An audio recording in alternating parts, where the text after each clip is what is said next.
Liberty will play as the 11th seed in this week's Big South Men's Basketball Championship Tournament on the campus of Coastal Carolina. The Flames will play in the final of 3 games in the first round Wednesday night at 6 p.m. against 6-seeded UNC Asheville.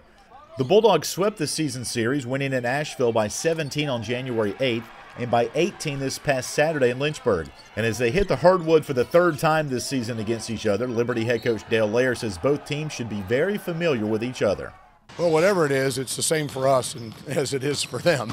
So it's not like we get an advantage over them. It's sure it helps, but it helps them too. You know, the film is fresh. The emotions are a little bit raw because it's only, whatever it is, 4 days ago. So it's, but it's the same for them. You get a little bit of an advantage, but I think it's pretty neutral.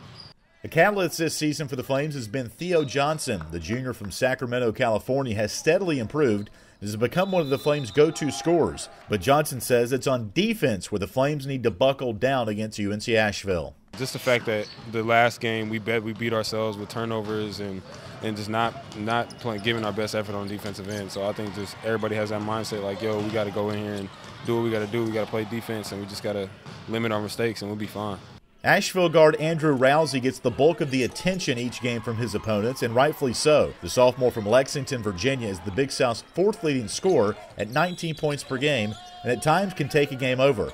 But when you put too much attention on him is when someone else can become a factor, and that was evident this past Saturday at the Vine Center. Keep their role players from scoring. Like we had Robertson or whatever had like 18 or something like that, and Thomas came out of nowhere, had like 19.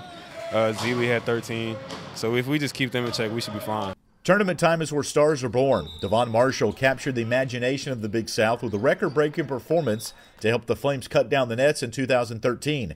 And that's something Dale Layer says a team will need to advance this weekend. But I think in tournament play like we did 2 years ago, Devon had a great hot hand, and that's you almost need something like that to happen. And I think whoever has the hot hand here for 3 or 4 games is going to probably win.